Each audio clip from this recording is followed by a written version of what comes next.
আজ যে গল্পটা আপনাদের শোনাবো সেটা কিন্তু কোনো আরবান মিথ নয়, রীতিমতো ডকুমেন্টেড কেস। যতই অসম্ভব মনে হোক, এ ঘটনার প্রতিটি বিবরণ ঐতিহাসিকভাবে স্বীকৃত। যেহেতু সেই ঘটনার চরিত্রদের নামও আমি পাল্টাইনি, তাই আপনারা নিজেরাও খবর নিয়ে দেখতে পারেন। বহু ইচ্ছা সত্ত্বেও কোনো জায়গায় আমি কল্পনার রং মেশাইনি, একমাত্র গল্পের শেষ বাক্যটি ছাড়া। সময়টা 1892 সাল। আমেরিকার রোড আইল্যান্ডের বুকে এক্সিটার নামে একটা ছোট্ট জনপদ। যন্ত্র সভ্যতার ঢেউ ঝাঁপিয়ে পড়তে তখনও কয়েক দশক দেরি। সে যুগের ডাক্তারদের কাছে রোগীকে মৃত ঘোষণা করার কোনো স্থির বৈজ্ঞানিক পদ্ধতি ছিল না। ফলস্বরূপ মৃত্যুর পর মাটির তলায় কফিনের ভিতরে জেগে ওঠা ছিল সে যুগের সব থেকে বড় ভয়। ডাক্তারি শাস্ত্রমতে ভয় এমন বেড়ে উঠেছিল যে কফিনের ভিতরে মৃতদেহ রেখে তার হাতে পায়ে দড়ি বেঁধে কফিন কবরস্থ করার পর সেই দড়ি মাটির উপরে টেনে এনে একটা ঘণ্টার সঙ্গে বেঁধে দেওয়া হতো, যাতে মৃতদেহ বেঁচে উঠে হাত পা নাড়ালে মাটির উপর থেকে কেউ শুনতে পায়। তো এইরকমই এক রাতে আজ থেকে প্রায় 150 বছর আগে শুরু হচ্ছে আমাদের গল্প। শুনতে থাকুন দি মার্সি ব্রাউন ভ্যাম্পায়ার ইনসিডেন্ট অবলম্বনে আমাদের আজকের গল্প অমীমাংসিত।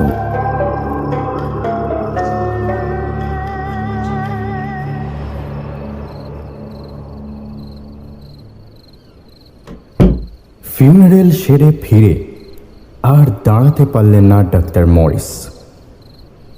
চেয়ারটা ফাঁকা পড়ে আছে। কাল সকালেই ওই চেয়ারেই বসেছিল রবার্ট। ভালো করে কথা বলতে পারছিল না, শরীরটা ফ্যাকাশে হয়ে যাচ্ছিল তার।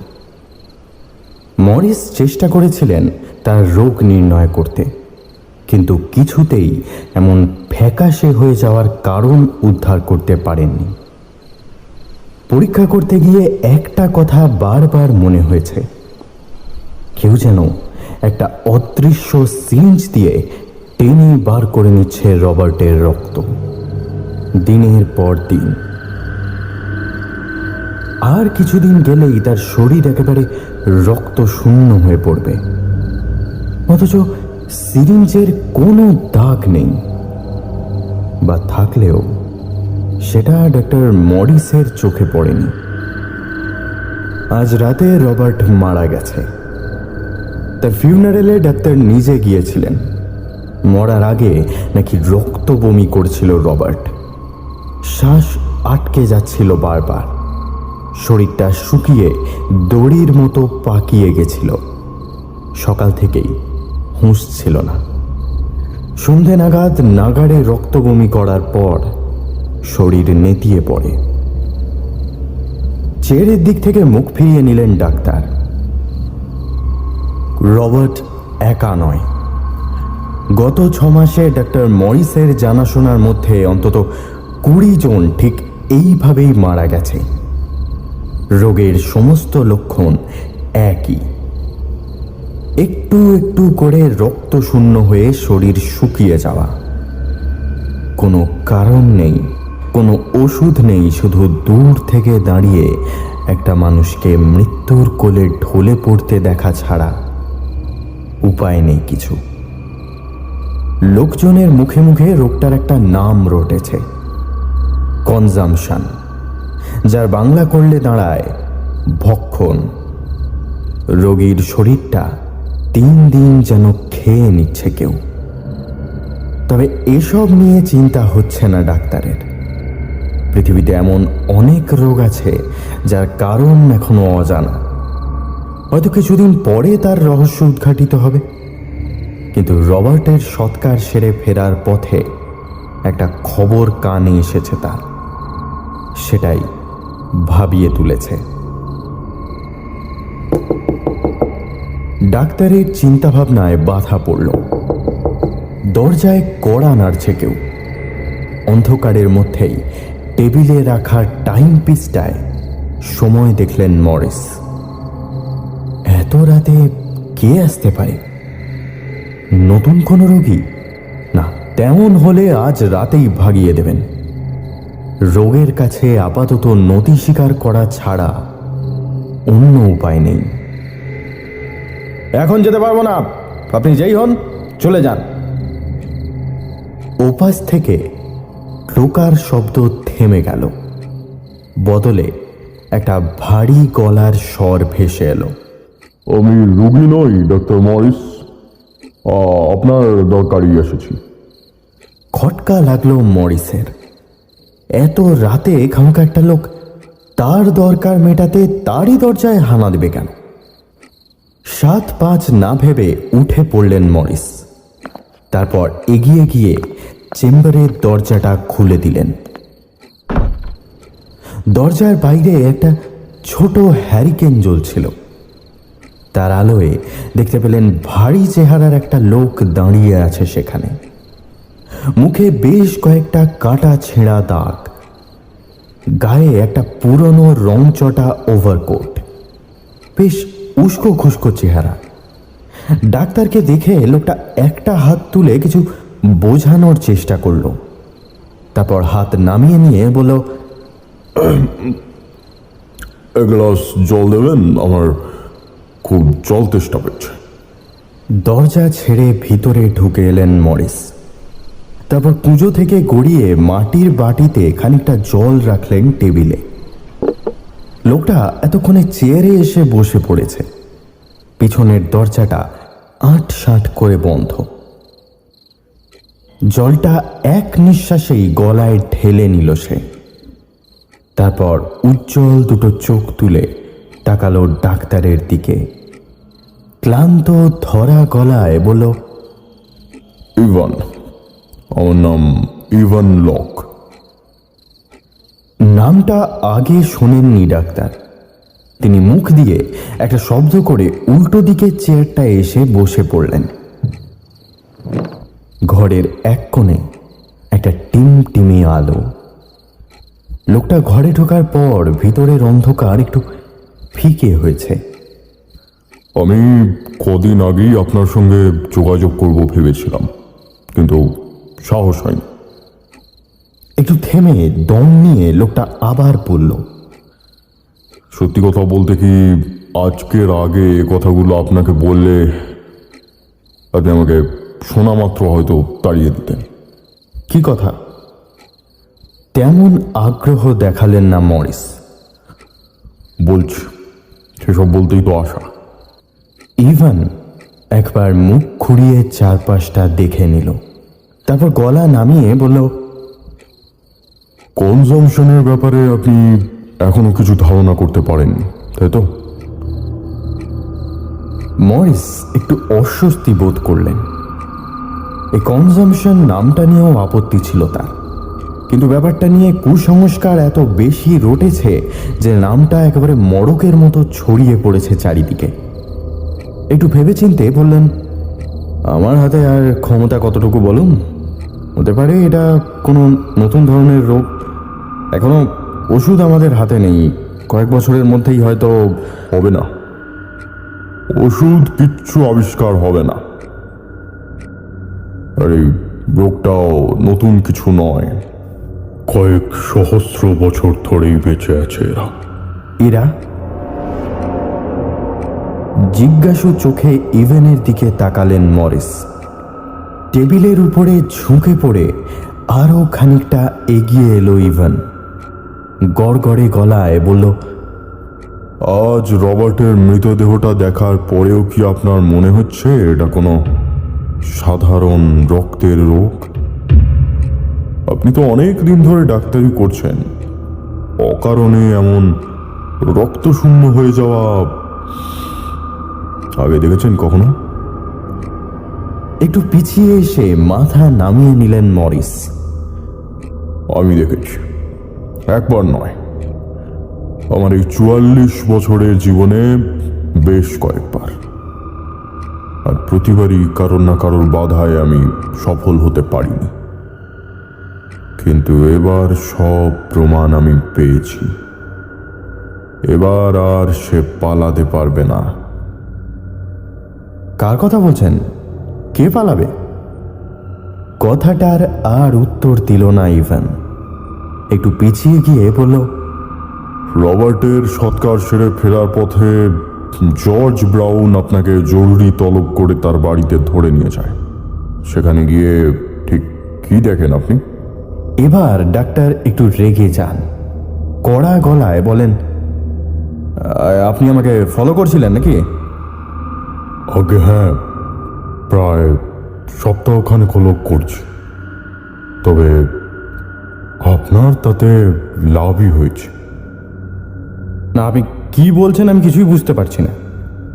রোগের ব্যাপারে যদি কিছু জেনে থাকেন তো বলুন, না হলে নিজের পথ দেখুন। শেষ কথাগুলো বলতে গিয়ে ডাক্তারের গলার স্বর খাটো হয়ে এলো। আজ সত্যি জর্জ ব্রাউন একরকম জোর করেই ধরে নিয়ে গেছিলেন মরিসকে। খুব নাকি জরুরি দরকার, তক্ষুনি না গেলেই নয়। জর্জ ব্রাউন এই এক্সিটার শহরেরই বাসিন্দা।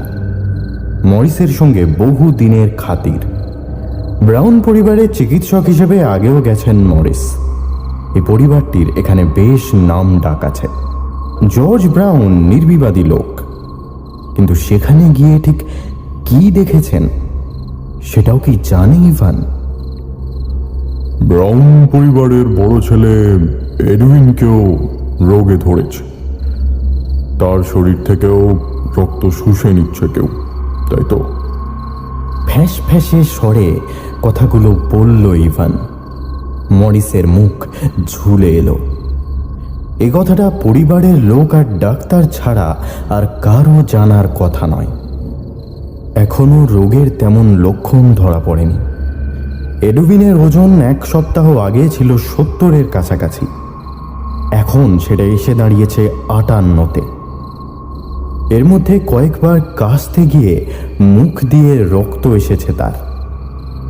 এর বেশি আর কিচ্ছু দেখে বোঝার উপায় নেই। আপনি এসব জানলেন কি করে? জানি ঠিক বলবো না, তবে ব্রাউন পরিবারের অতীত ইতিহাস জানলে আপনিও ওটুকু ধারণা করতে পারবেন। কিরকম ইতিহাস? গল্প বলার ছলে গলাটা একটু ভারী করে নেয় ইভান। তারপর মাথার ভিতরে ঘটনাটা গোছাতে গোছাতে বলে, জর্জ ব্রাউনের স্ত্রী অর্থাৎ মেরি এই প্রথমে এই এক্সিটারে এসে ওই বাড়িটায় থাকতে শুরু করেন। একা থাকতে চাননি বলে তার এক কাজিন নাতালিকে নিয়ে আসেন। তো 2 বোন মিলে ভালোই সাজিয়েছিলেন বাড়িটা। একদিন একটা দুর্ঘটনা ঘটে গেল। উল বুনতে বুনতে হঠাৎ মাটিতে পড়ে গেল নাটালি। তার ঠোঁটের কোণ ভিজে উঠল, শ্বাস প্রশ্বাস মৃদু হয়ে এলো এবং ঘণ্টাখানেকের মধ্যে সে মারা গেল। ডাক্তার তাকে মৃত ঘোষণা করলেন ও সেদিনই রাতে তাকে কবর দেওয়া হলো। মৃত্যুর কারণ কিন্তু অজানাই থেকে গেল। এর বেশ কিছুদিন পরে একদিন রাতে ঘুমিয়ে মেরি এক ভয়াবহ স্বপ্ন দেখলেন। তিনি দেখলেন যে 6 ফুট মাটির তলায় কফিনে শুয়ে ছটফট করছে নাতালি। মৃত্যু থেকে হঠাৎ জেগে উঠেছে সে। ঘুম ভেঙে যেতে পরদিনই লোকজন নিয়ে মাটি খুঁড়িয়ে নাতালির কফিন তুলে আনলেন মেরি। কফিনের ঢাকনা খুলতেই এক নারকীয় দৃশ্য দেখা গেল। নাতালির সমস্ত দেহ রক্তে ভেসে যাচ্ছে। চোখের কোল দিয়ে গড়িয়ে আসছে রক্ত, পাতা খোলা। হাতের আঙুলগুলো কফিনের ঢাকনার দিকে বাড়ানো। ঈগলের পায়ের মতো বেঁকে আছে সেগুলো।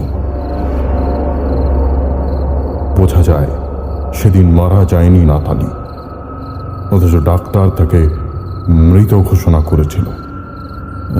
তো ব্যাপারটা ভয়াবহ, কিন্তু তার বেশি তো কিছু না। হাত উল্টে প্রশ্ন করলেন ডাক্তার মরিস। এরপর থেকেই এই বংশের প্রায় সবাই এই অদ্ভুত রোগেই মারা যেতে শুরু করে।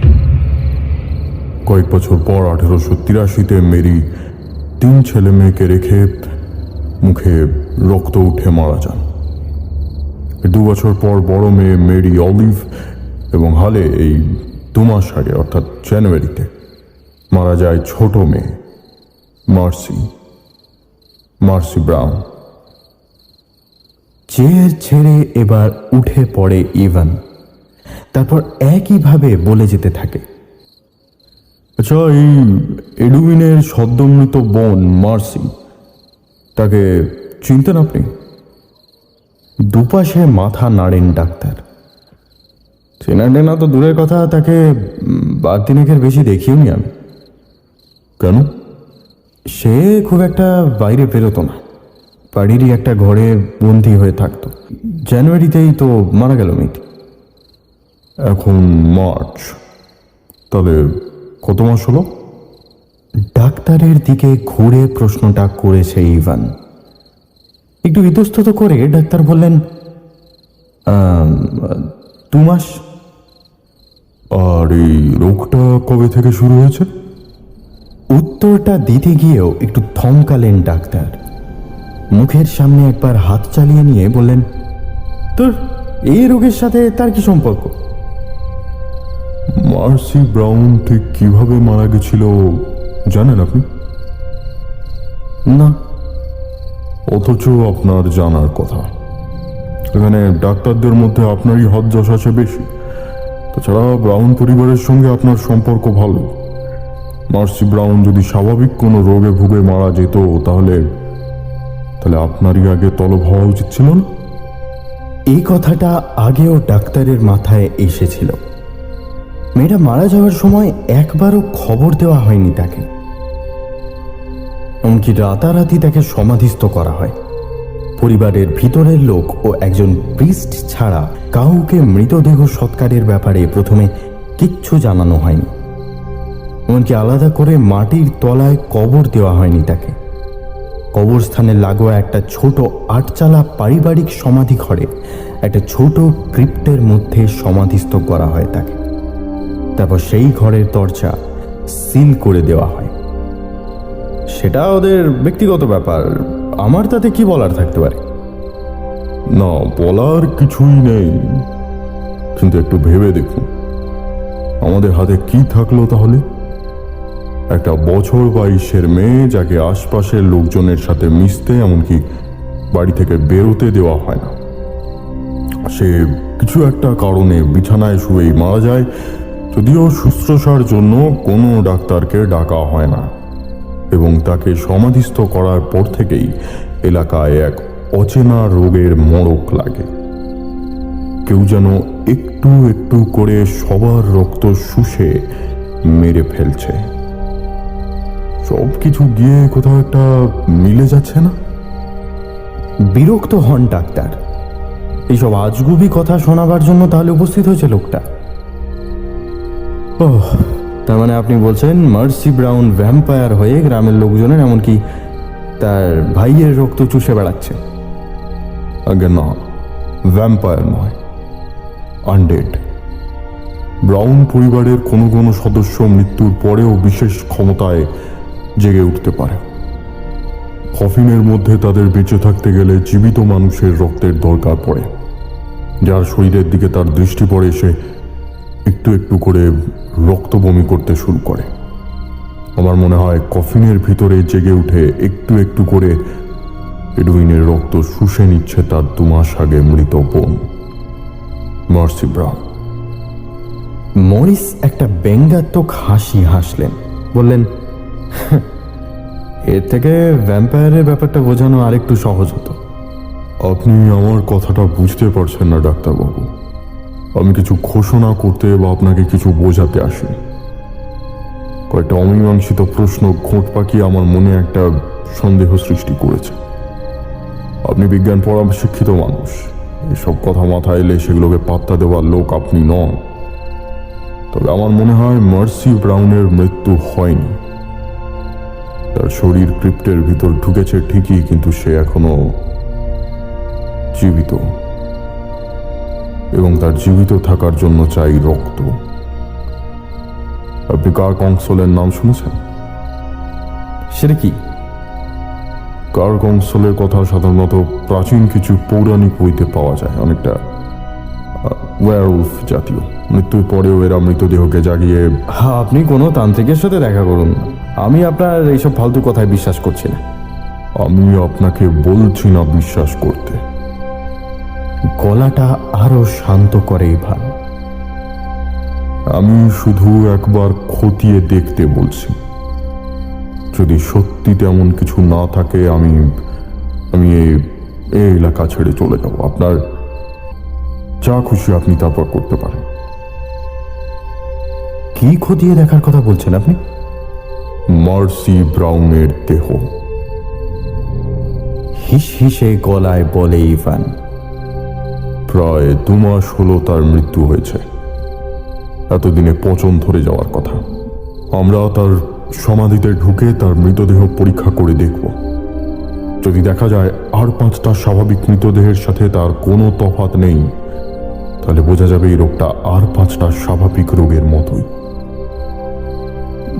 মানে আপনি সমাধি ঘরে ঢুকবেন?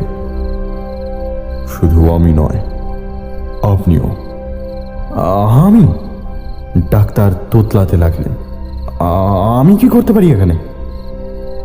মৃত্যুর 2 মাস পরে একটা মৃতদেহ ঠিক কি অবস্থায় থাকতে পারে সেটা আপনার থেকে ভালো কেউ জানে না।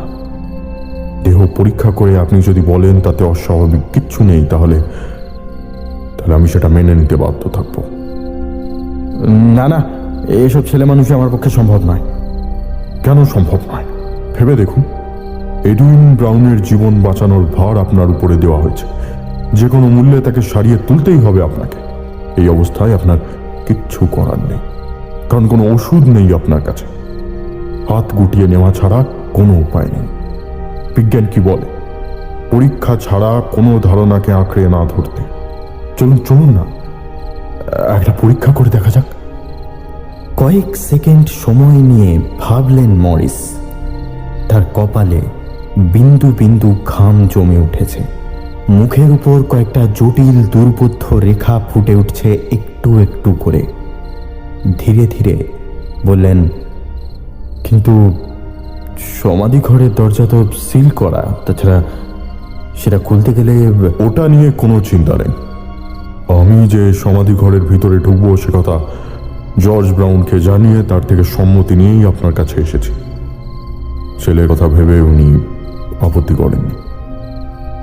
তবে খবরটা যত কম লোক জানাজানি হয় ততই ভালো। একটা দুর্বোধ্য দৃষ্টিতে আগন্তুকের দিকে তাকিয়েছিলেন মরিস। লোকটার আত্মপ্রত্যয় দেখে কয়েক সেকেন্ডের জন্য হলেও মনে হয় সত্যি সে যা বলছে সেটা ঠিকও হতে পারে। মার্সি ব্রাউনকে কয়েকবার তিনি নিজেও দেখেছেন। এমনিতে ছোটখাটো চেহারা, গায়ের রং ফ্যাকাশে, চোখ দুটো প্রায় সবসময় মাটির দিকে রেখে চলত। সত্যি কি সে মৃত্যুর পরে? আজ রাতেই কি তবে? না, আজ নয়। বাধা দিয়ে ওঠে ইভান। আজ আপনি ক্লান্ত। তাছাড়া মানসিক প্রস্তুতি বলেও একটা ব্যাপার থাকে। কাল রাত ঠিক 2টো নাগাদ আমি 2জন লোককে নিয়ে আসব। তারা সমাধি ঘরের দরজা অবধি যাবে, বাইরে থেকে পাহারা দেবে। আপনি আর আমি ভিতরে ঢুকবো। কয়েক সেকেন্ড পরে উপরে নিচে মাথা দোলালেন ডাক্তার মরিস। তিনি জানেন সমাধি ঘরের ভিতরে মার্সি ব্রাউনের পচা গলা দেহ ছাড়া আর কিছুই পাওয়া যাবে না। কিন্তু তাও বিপরীত ভাবনাটা চেষ্টা করেও মাথা থেকে বের করতে পারছেন না তিনি। মুখ তুলে দেখলেন ঘর ফাঁকা। একটাও বাড়তি কথা খরচ না করে ঘর থেকে বেরিয়ে গেছে ইভান।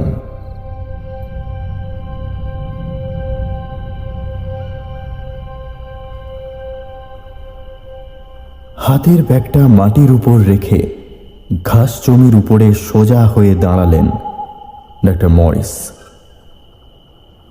এত রাতে কোনো দিন কবরস্থানে আসেননি তিনি। চতুর্দিকটা থমথমে ঝাঁক মাথা অন্ধকার ভরিয়ে রেখেছে। তার মধ্যে মধ্যে মাথা তুলে আছে ছড়ানো ছিটানো গ্রেভস্টোন। সংখ্যা খুব বেশি নয়।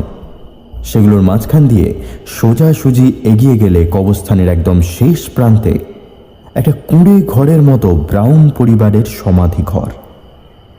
সামনের দিকে সিল করা দরজা, পিছন দিকটা ঢালের মতো নেমে গিয়ে মাটিতে মিশেছে। সমাধিঘরের আশেপাশে ঝোপঝাড় গজিয়ে ঢালের দিকটা প্রায় গ্রাস করে ফেলেছে। পুরোটাই পাথরের, ছাদটাও পাথর বসিয়ে একেবারে আঁটো সাঁটো করে রুদ্ধ কক্ষে পরিণত হয়েছে। একটা পিঁপড়েরও বাইরে থেকে ঘরের ভিতরে ঢোকার উপায় নেই। পাশ থেকে ইভানের ফিসফিসে গলা শোনা গেল, বাইরে আলো জ্বালা উচিত হবে না, কেউ দেখে ফেললে অযথা গুজব রটবে। মরিসকে খানিকটা সহজ করার জন্যই সে আবার বলল, এডুইনের কি অবস্থা? ডিটোরিয়েট করেছে, বেশ কয়েকবার রক্তবমি করেছে। আচ্ছা, একটা কথা। হ্যাঁ বলুন। প্রশ্নটা কাল রাতেই মরিসের মনে এসেছিল, কিন্তু সেটা করতে একেবারেই মন চায়নি।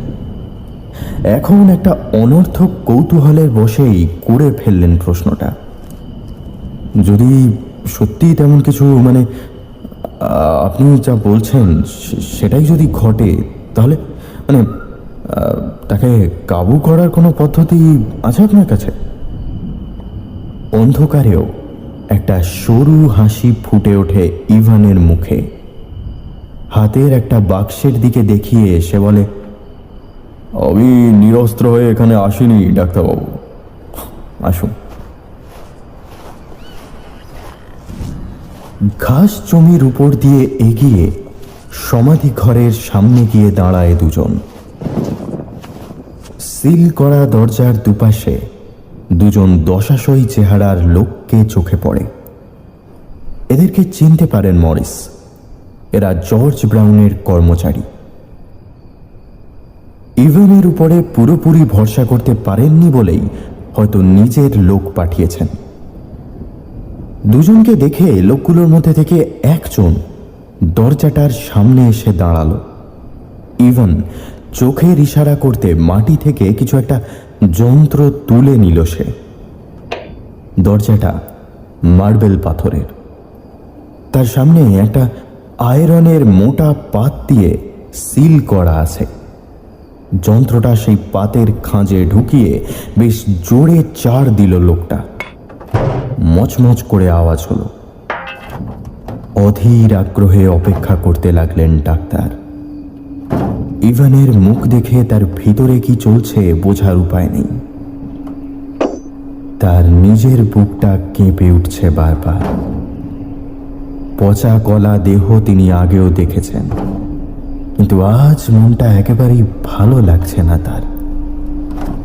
চারপাশে সনসনে হাওয়া যেন বারবার সমাধি ঘরটাকে চারিদিক থেকে ঘিরে ধরছে। একটু পরে ভারী যান্ত্রিক শব্দ করে খুলে গেল দরজাটা।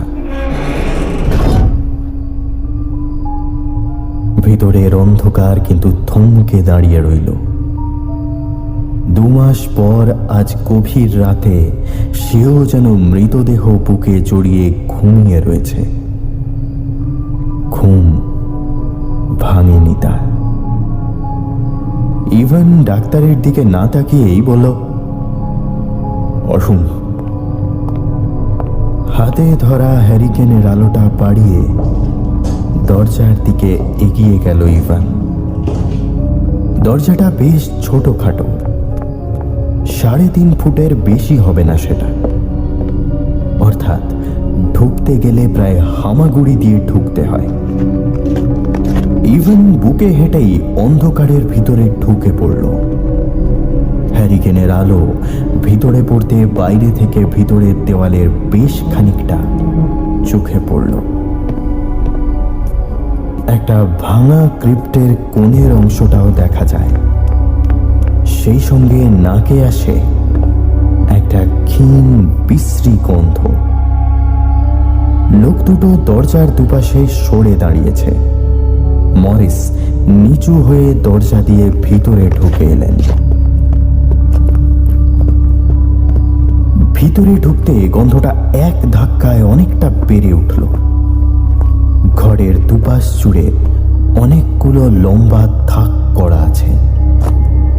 থাকগুলো চওড়ায় অন্তত 6 ফুটের কাছাকাছি, উচ্চতায় 1.5 ফুট।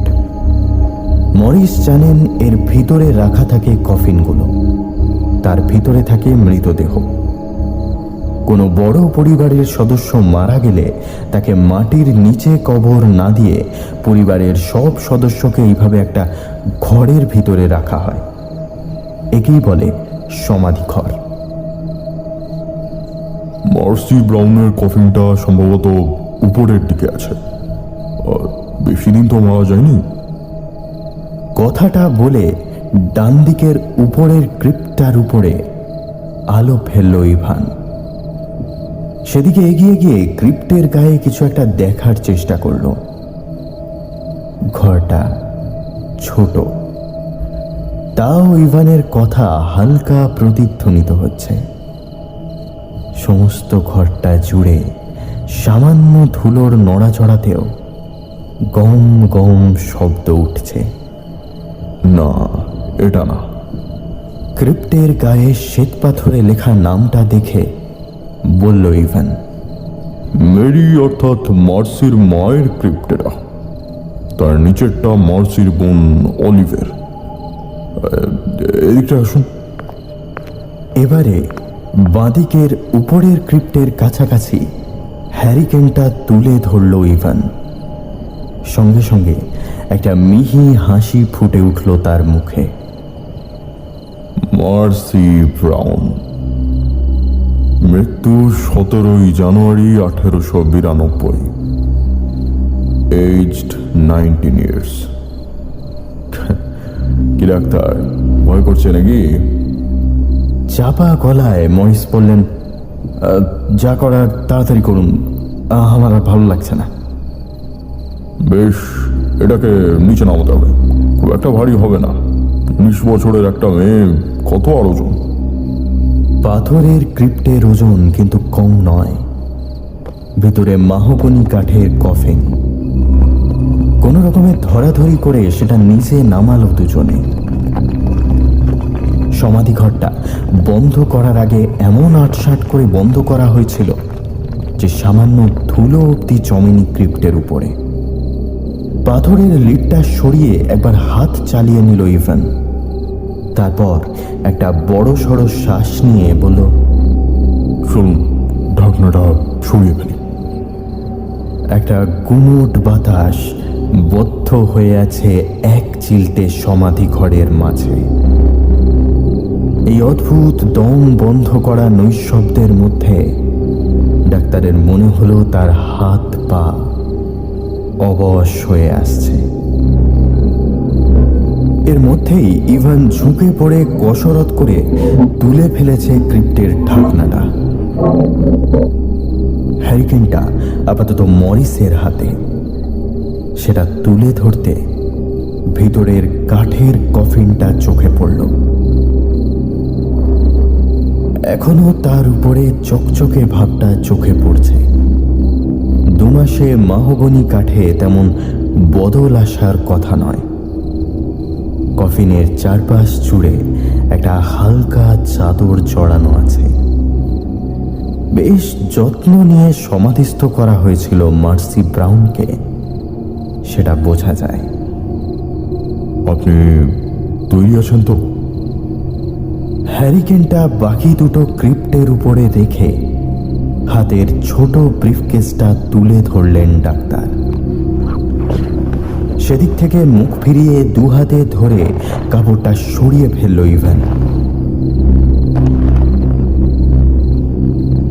তারপর বুকের উপর একবার ক্রস এঁকে মনে মনে কিছু বিড়বিড় করতে করতে কফিনের ডালাটা লক থেকে খুলে একটু একটু করে তুলে ধরল।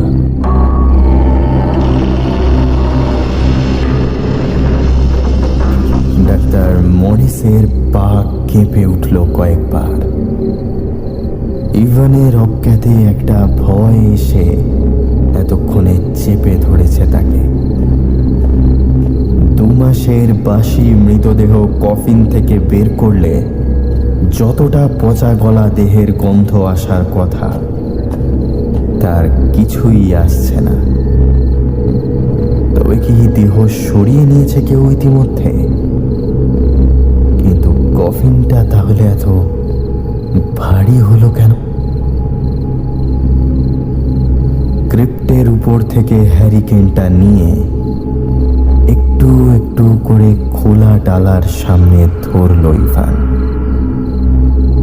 আর সঙ্গে সঙ্গে তার মুখ দিয়ে একটা আতঙ্ক মিশ্রিত আর্তনাদ বেরিয়ে এলো। না, মৃতদেহ যেমন থাকার তেমনই আছে, আর সেটাই তার ভয়ের কারণ। ইভান ডাক্তার নয়, কিন্তু বাসি মৃতদেহ সে আগেও দেখেছে। একটা সাদা ফিনফিনে কাপড়ে জড়িয়ে রাখা আছে মার্সি ব্রাউনের দেহ। তার চোখের পাতা দুটো নিপুণভাবে বন্ধ। হ্যারিকেনের আলো তার চকচকে মুখের উপরে এসে পড়েছে।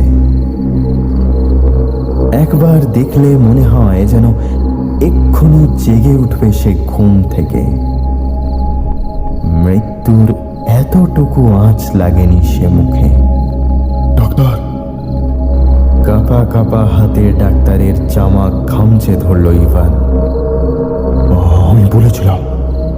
প্রাথমিক বিস্ময়টা এতক্ষণে কাটিয়ে উঠেছেন মরিস। এই মুহূর্তে তার চোখের সামনে যে দৃশ্যটা ঘটে চলেছে সেটা ডাক্তারি শাস্ত্র মতে অসম্ভব। মৃত্যুর মাত্র 3 দিন পর থেকে মানব শরীরে পচন ধরতে শুরু করে। চামড়া থেকে জল শুকিয়ে যায়, শিরায় শিরায় রক্ত চলাচল বন্ধ হয়ে যায়। হাঁটু গেড়ে মাটিতে বসে পড়ে ব্রিফকেস থেকে একটা বের করে আনলেন ডাক্তার। ছুরির মতো দেখতে ধারালো অস্ত্রটা সবজে আলোয় চমকে উঠল। ইভানকে একটু সরে আসতে বলে সটা পেনের মতো ধরে সার্কোফেগাসের উপর ঝুঁকে পড়ে মার্সি ব্রাউনের উন্মুক্ত কাঁধের কাছে সেটা ঠেকালেন ডাক্তার। এর আগে বহু জীবিত মানুষের শরীর কাটা ছেঁড়া করেছেন তিনি, কিন্তু আজ একটা 2 মাসের বাসি মৃতদেহ কাটতে গিয়ে হাত কিছুতেই পোষ মানছে না। কোনো রকমে এক হাত দিয়ে আর একটা হাত ধরে কাঁধের কাছে একটু চাপ দিয়ে সটা টানলেন ডাক্তার মরিস। আর সঙ্গে সঙ্গে একটা তীব্র আর্তনাদ করে ছিটকে পিছিয়ে এলেন তিনি। হাত থেকে সটা ছিটকে পড়ল দূরে। ইভান লাফিয়ে এসে তাকে ধরার চেষ্টা করলো। কি হয়েছে ডাক্তার? কম্পমান হাত তুলে কফিনের দিকটা দেখিয়ে দিলেন ডাক্তার মরিস। তার মুখটা এখন তীব্র আতঙ্কের ঝাপটায় বিকৃত হয়ে উঠেছে। ইভান আবার কফিনের উপর ঝুঁকে পড়ে লক্ষ্য করল মৃতদেহের কাঁধের কাছে ডাক্তার মরিসের ছুরির চাপে একটা লম্বা ক্ষত সৃষ্টি হয়েছে, আর সেখান থেকে ফিনকি দিয়ে বেরিয়ে আসছে তাজা লাল রক্ত। ঠিক জীবিত মানুষের শরীর কাটলে যেমন রক্ত বেরোয়। অসম্ভব, এ অসম্ভব। মৃতের শরীর থেকে এভাবে। বাকি কথাগুলো তার গলাতেই আটকে গেল। উঠে দাঁড়িয়ে দরজার দিকে ছুটতে যাচ্ছিলেন তিনি। ইভান তাকে থামিয়ে দিল। কঠিন স্বরে বলল, এভাবে পালালে হবে না ডাক্তার, আমরা এর শেষ দেখে ছাড়বো। কি করবে তুমি? তুমি তুমি ডাক্তার, মানুষের শরীরে হার্ট কোথায় থাকে জানো নিশ্চয়। হ্যাঁ জানি। ছুরিটা ধরো আর ওর হার্টটা বের করে আনো। বজ্রের মতো কঠিন স্বর তার। কিন্তু কেন? যা বলছি করো, আর সময় নেই। মরিস বুঝলেন তার যুক্তি আর ডাক্তারি শাস্ত্রের হিসেব এতক্ষণে হার মেনেছে। অন্য কিছু করার অধিকার আর নেই তার। ছুরিটা চেপে ধরে আবার মৃতদেহের উপরে এসে সাদা চাদরটা সরিয়ে একটু একটু করে চামড়া কাটতে লাগলেন ডাক্তার। অবাক রক্তের ধারা বেরিয়ে এসে এতক্ষণে তার সমস্ত হাত ভিজিয়ে দিচ্ছে। গ্লাভস নিয়ে আসার দরকার মনে হয়নি আজ। মিনিট 10 পর ইভানের ব্যাগের ভিতর থেকে বের করে আনা মাটির পাত্রের উপর একটা রক্তাক্ত মাংসপিণ্ডকে রাখলেন মরিস। সঙ্গে সঙ্গে এক ধাক্কায় ডালাটা বন্ধ করে দিল ইভান। হৃৎপিণ্ড সহ পাত্রটা মাটিতে রেখে কিছু একটা তরল ঢাললো তার উপরে। তারপর পকেট থেকে একটা লম্বা কাঠের দেশলাই বের করে সেই পাত্রে ফেলে দিল। সঙ্গে সঙ্গে দাউ দাউ করে জ্বলে উঠল হৃৎপিণ্ডটা। কি হবে এতে? ধরা অবসন্ন গলায় জিজ্ঞেস করলেন ডাক্তার। এডুইনের চিকিৎসা, তার রোগ সারানোর এই একটাই উপায় আছে। ডাক্তার আর কিছু বললেন না। এতক্ষণে জ্বলতে জ্বলতে নিভে গেছে আগুন। হৃৎপিণ্ডটা ছাইতে পরিণত হয়েছে। পাত্রটা মাটি থেকে তুলে নিয়ে ডাক্তারের দিকে এগিয়ে দিয়ে ইভান বলল, বাকি কাজটা আর আমার নয়, তোমার। এই ছাইটা জলে মিশিয়ে এডুইনকে খাইয়ে দিতে হবে। আশা করি তারপর থেকেই একটু একটু করে উন্নতি হবে তার। একটু পরে ঘরের ভিতর থেকে বেরিয়ে এলো দুজনে। বাইরের দুজন লোক একবার জিজ্ঞাসু চোখে ওদের মুখের দিকে তাকিয়ে আবার দরজা বন্ধ করার দিকে মন দিল। বাইরের খোলা হাওয়ায় একবার বুক ভরে নিঃশ্বাস নিলেন মরিস। তারপর ঘাড় ঘুরিয়ে জিজ্ঞেস করলেন,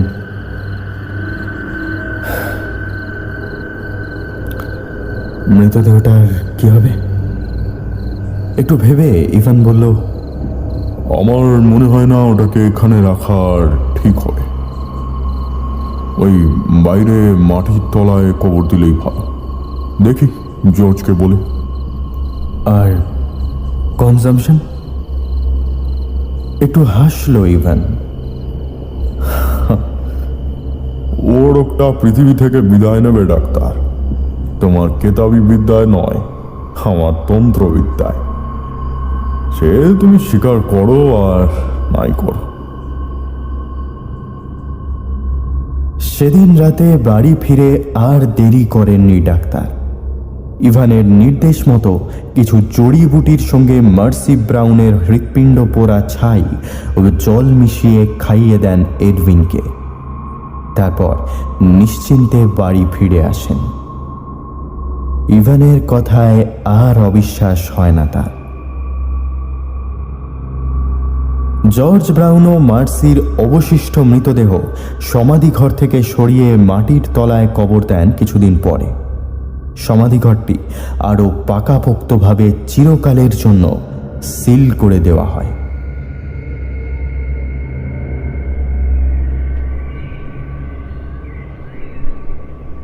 ঘটনার 2 মাস পরের এক সকাল হাঁটতে বেরিয়েছিলেন ডাক্তার মরিস। মনটা আজ বেশ খুশি খুশি লাগছে তার। একটু পরেই চেম্বারে রোগীর আগমন শুরু হবে। আপাতত ওষুধপত্র গোছানোর তোড়জোড় করছিলেন তিনি। এমন সময় দরজার কাছে পায়ের আওয়াজ হতে ফিরে তাকালেন। একটা সুটকে চেহারার লোক এসে দাঁড়িয়েছে, হাতে একটা চিঠি জাতীয় কিছু। ডাক্তার চিঠিটা নিয়ে নিতে লোকটা চলে গেল। মরিস ভিতরে এসে চেয়ারের উপরে বসে খাম খুলে বের করলেন চিঠিটা। সকালের আলোয় চেম্বার ভরে আছে।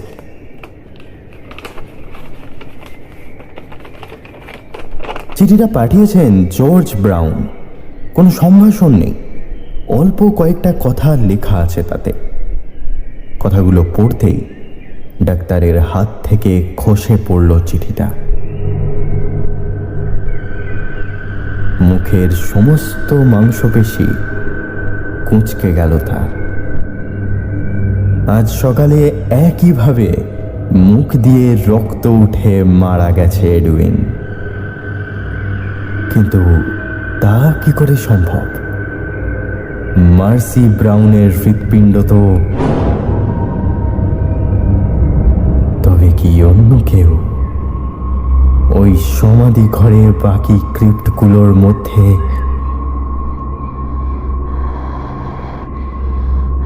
উত্তেজনার মধ্যে ডাক্তার খেয়াল করলেন একটা হালকা নিঃশ্বাস পড়ছে তার কাঁধে।